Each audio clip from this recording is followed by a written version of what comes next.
الحمد لله رب العالمين والصلاة والسلام على أشرف الأنبياء والمرسلين وعلى آله وصحبه إلى يوم الدين. معزز درنو قدرمندو ورونو، پنځه سخت عذابونه پر مسلمانانو باندې چې راځي،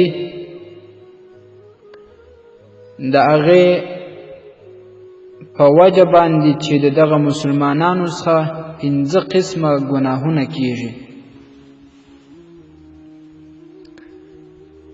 یو حدیث شریف کې دا راځي چې د پنځو ګناهونو په وجه باندې پنځه داسې سخت عذابونه پر مسلمانانو باندې راځي چې د دوی به په فکر کې هم نه وي، او دې ته به فکر نه وي چې دا فلانی عذاب ولې راغی، دا فلانی عذاب ولې پر مسلمانانو راغی، دا فلانی کار ولې د مسلمانانو سره وشو. خو دوی به بالعکس ګناهونه کړي وي او په ګناهونو کې به ډوب وي، خو دا فکر به نه کوي چې دا هر څه د مسلمان د ګناه په وجه دی. حضرت ابن عباس رضی الله تعالی عنهما دا جلیل القدر صحابی مبارک وایي چې فخر موجودات رسول اکرم صلی الله علیه وسلم وفرمایل خمس بخمس، پنځه د پنځو په وجه باندې دي، د پنځو په سبب باندې دي. داسې خصال دي، داسې کارونه دي چې د هغې فعل بندگان وکړي، نو د دغې فعل په مقابل کې الله رب العزت جزا ورکړي. صحابه کرامو د دې سوال د رسول اکرم صلی الله علیه وسلم څخه وکړي چې یا رسول الله صلی الله علیه وسلم وما خمس بخمس، دا څه شی دی چې د پنځو په وجه باندې پنځه کارونه کیږي، د پنځو په وجه د پنځو په سبب باندې پنځه نور رامنځته کیږي؟ فخر موجودات سروری کائنات رسول الله صلی الله علیه وسلم ورته فرمایي ما نقض قوم العهد الا سلط علیهم عدوهم. یو قوم عهد او معاهده نه ماتوي مگر الله رب العزت ور باندې خپل دشمن مسلط کوي. یعنی د مسلمانانو په منځ کې چې کم د دوی معاهدې وي، بعضې محدثینو دا ترجمه کړې ده چې د مسلمانانو په خپل منځ کې کمې وعدې وي، کم عهد وي، هغه مات کې پر خپل وعدو باندې وفا نه لري. بعضې محدثین دا وایي چې داسې وعده ماته کې بینهم و بین قوم آخرین، چې د دوی او د نور قومیانو په منځ کې کومه معاهده وي، کم عهد و وعده یې سره کړې وي، پر هغې باندې وفا ونه کړي، هغه وعده ماته کړي.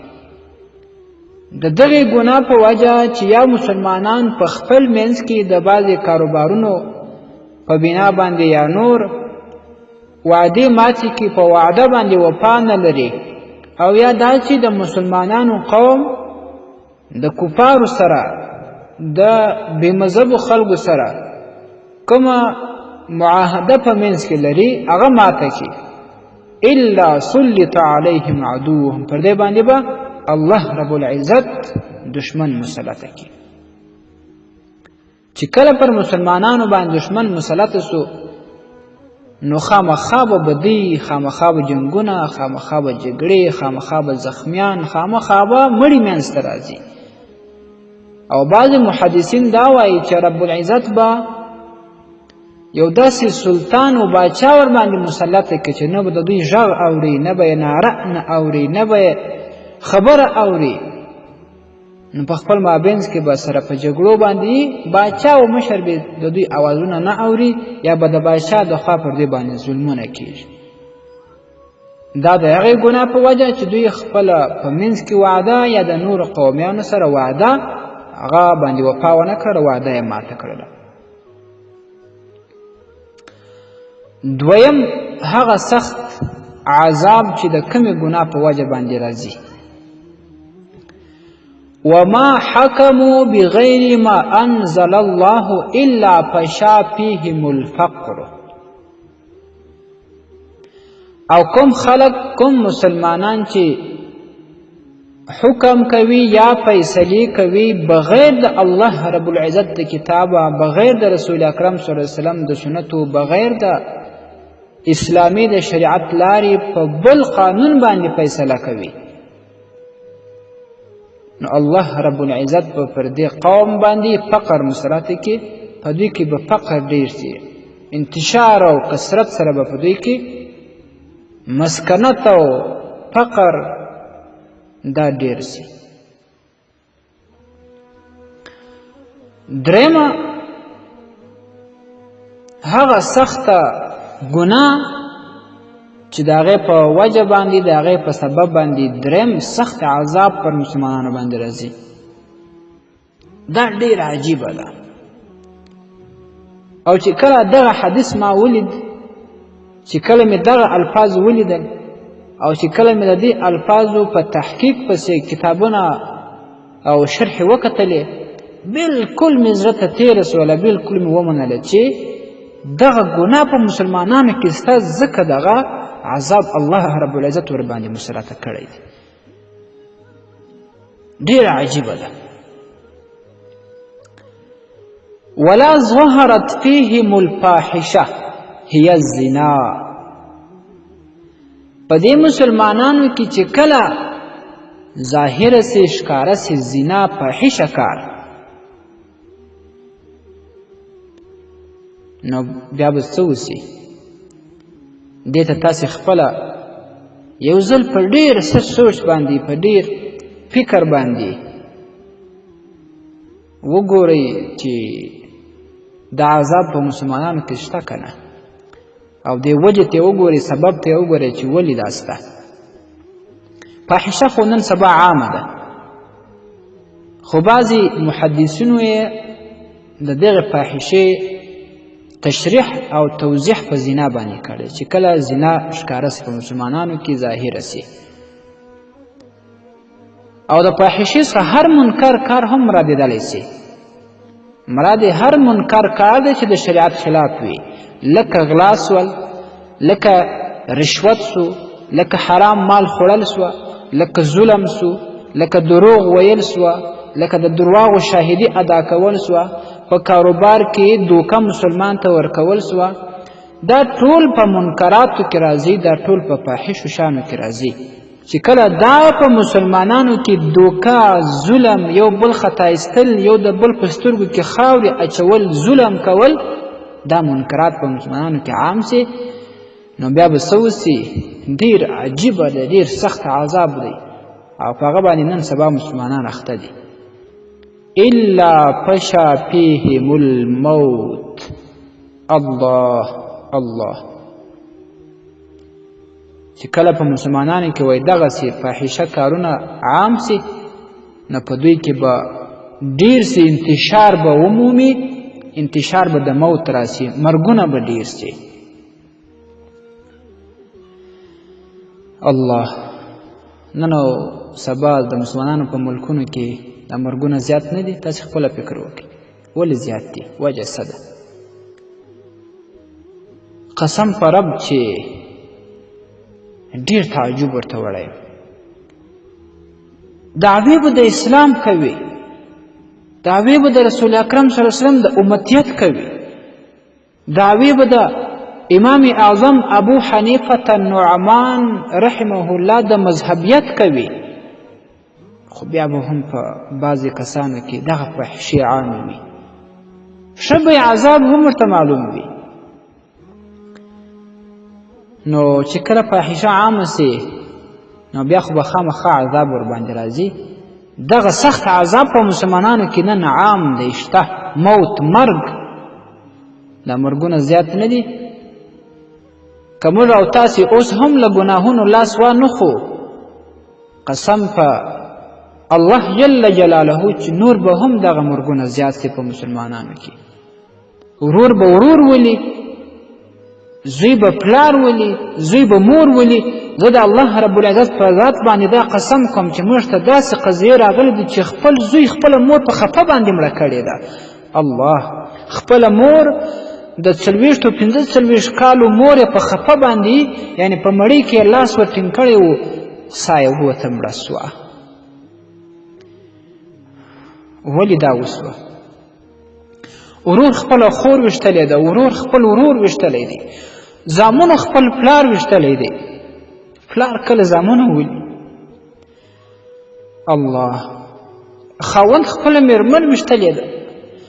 دا داسې مرګونه دي چې یو د بل په منځ کې ډېر محبت وي. د مور او د زوی په منځ کې څومره محبت، بې انتها مینه، خو یو زوی راولاړېږي خپله مبارکه مور په خفه باندې وژني، یو پلار راولاړېږي خپل زوی په تمانچه باندې ولي، یو زوی راولاړېږي خپل پلار ولي مړ کوي، یو خاوند راولاړېږي خپله مېرمن ولي، ورور راولاړېږي خپل مشر ورور خپل کشر ورور ولي. دا عجیبه ده، دا عذاب نه دی، څه دي دا؟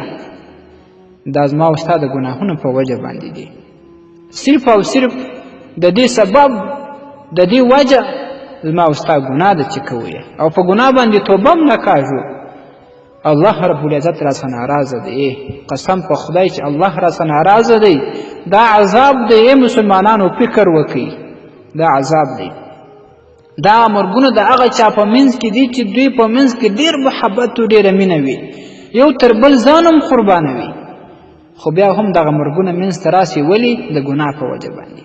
هغه عمومي مرګونه خو هیر که هغه خو هلته پرېږدوه چې هلته دماکه وسي، هلته مین وچوي، هلته ټکر وسي، هلته کومه پیښه وسي. په یوه پیښه کې په سلهاوو کسان له دې دنیا سترګې پټه کوي، په یوه پیښه کې 50 کسان ولاړ شي. داسې پیښې منځ ته راغلي دي چې 300-400 کسان په یوه پیښه کې په یوه مین چاودنه کې له منځه ولاړ شي. په یوه کورنۍ کې په یوه ورځ لسګونه کسان له منځه ولاړ شي. هغه خو هلته پرېږدوه. دا زما او ستا د ګناه وجه ده. دا خصوصا د دغه فاحشو په وجه باندې دا عذاب الله رب العزت پر دې خپلو بندګانو را نازل کړی چې دوی له دغه فاحشو کارونو لاس نه اخلي. نو که لاس وانخلو مرګونه به نور هم زیات سي. له بل چا به ګیله نه کوو، له خپله ځانه به ګیله کوو، له خپلو بچانو به ګیله کوو، له خپل کور به ګیله کوو. ما او تا مشران یو، ما او تا خپل بچانو پسې کتلي دي چې بچی ته څه عمل کوې، ته سهار له کوره ووځې ماښام راځې ته څه کوې، شناخت د چا سره دی، چا سره ناسته ولاړه دی، تا څه وکړله. ما او تا په خپلې لوڼو پسې کتلي دي، ما او تا په خپلو خویندو پسې کتلي دي، غټ غټ موبایلان مو په لاس باندې ورکړي دي، په کور کې مې ټیویانې او فاحشې ورته ایښې دي، په کور کې فلمونه ورته پراته دي، ډرامې ورته چالاندې وي. د الله په ذات قسم چې د دې ګناه باندې ته ورشریک یې، ته ورشریک یې، د دې حساب و کتاب ستا سره کېږي. نو دغه ګناهونه چې منځ ته راسي چې ما او ستا په کور کې ټي وي پرته وي، ما او ستا د خپلو لوڼو په جیبونو کې غټ غټ ټلیفونان وي او هغې کې فلمونه وي، ما او تا دغه جرأت نه لرو چې د هغې ټلیفون کله وګورو تا په ټلیفون کې څه دي. ته دا څه ګورې؟ دا ګناه لري که نه لري؟ ما او ستا په خپلو بچانو پسې هېڅ تلاش نشته. ما او ستا د بچانو علمي اسلامي تربیه نشته، شرعي تربیه نشته. نو بیا ګیله د چا وکړو؟ ګیله به د الله تعالی کوو چې الله تعالی ولې داسې راسره وکړه ګیله ولې له خپل ځانه نه کوو دا خپل ځان ته ولې نه ګورې خپل په ځګر کې خپل په سینه کې خپل ځان ته ولې نه ګورې فکر ولې نه کوې چې په ما کې خامخا نقصان شته له دې به تېر شو زړه مې ډېر له درده ډک دی او څلرم هغه سخت عذاب چې پر مسلمانانو باندې راځي هغه د کمې ګناه په وجه باندې هغه سخت عذاب هغه د کښتونو هغه د هر هغه کښت چې مسلمانان یې خوراک کوي لکه هغه غنم دي لکه وربشې دي لکه جواري دي لکه وریجې دي یعنی هغه خواړه چې هغه له مځکې راشنه کېږي دا ټول میوجات هم په دې کې داخل دي میوې دا ټولې پکې داخل دي د هغې برکت ولاړ سي د هغې خوند ولاړ سي دا په څه وجه باندې ولا طففوا المكيال الا منع النبات وذلك بمنع الغيث واذهاب برکته وای کله چې مسلمانان هغه په د پیمانو کې په میزان کې په ترازو کې په تاله کې کمی کوي نقصانونه کوي نو الله رب العزت په دې فصلونه ختم کړي او پر دې باندې به قحطسالي راسي برکت به یې ولاړ سي باران به نه ورباندې کېږي نن سبا دغه شروع ده که نه ده مال کې برکت نه وي فصلونه وکرل سي برکت نه وي پکښې د پخوا په شانتې هېڅ برکت نه وي پکښې بارانونه نشته فصلونه له تندې مړه سوه له تندې ختم سوه له تندې وچ سوه خو باران بیا هم نسته ما او تا ګناه نه ده پرېښې ما او تا په ګناه باندې اخته یو چې ګناه پرې نه ږدوو هېڅکله په فصل کې هېڅکله په باغ کې برکت نسته باران به نه کېږي او پنځم هغه سخت حکم هغه سخت عذاب چې د کمې ګناه په وجه باندې راځي هغه د زکات منع ده ما او تا کې ډېر مالداران شته خپل زکات ته حساب نه کوي خپل مال ته حساب نه کوي هسې ځان داسې لیونی اچولی وي چې یار په ما به بیخي زکات نه یي زکات نه باسي د خپل مال حساب نه کوي هغه د زکات چې کوم حق دی هغه نه ادا کوي نو بیا څه کېږي الا حبس عنهم القطر نو دلته هم دا حکم دی چې په دوی باندې به باران منع سي نو چې کله باران ودرېدی نو بیا د مسلمان رزق له کمه کېږي نو بارانونه نن سبا چې ولاړ دي دا هم دا زموږ او ستاسې د ګناهونو په وجه باندې دي نو ټول مفسرین او ټول محدثین بیا دا وایي چې وجوه الحکمت واضحة فی کل خصله د دغې حکمت د دې ټولو وجوه ده هر یوې د معلوم ده چې په هر دغه پیل کې د بندګانو کم عذاب شته او کم عقوبت شته هغه د دې د ګناه په وجه باندې راځي دا حدیث شریف ډیرو محدثینو را نقل کړی دی سنن ابن ماجه کې هم راځي په المعجم الکبیر کې هم امام طبرانی رحمت الله تعالی علیه په 11 جلد کې نقل کړی دی دغه پنځه هغه عذابونه دي چې د مسلمانانو د ګناه په وجه باندې منځته راځي خو بیا هم وایم که دا ګناهونه پرې نشتول سي او د دې ګناهونو ترک ونه سي چې تېر سوي دي پر هغه باندې مسلمان ګناه سوي توبه ونه باسي نو دغه ګناهونه به نور هم انتشار ومومي نور به هم کثرت ومومي نور به هم زیات سي هغه که مرګونه وه هغه که د رزق برکت تلل وه هغه که قحطي وه هغه که د باران نه کېدل وه هغه که د دشمن دا سلطه و پر مسلمانانو باندې دا ټول د ګناهونو په وجه باندې دي که ګناهونه پرېږدو الله رب العزت به موږ او تاسو څخه راضي سي دغه عذابونه به له منځه ولاړ سي اخوكم في الله حكيم الله صابر الحنفي والسلام عليكم ورحمة الله وبركاته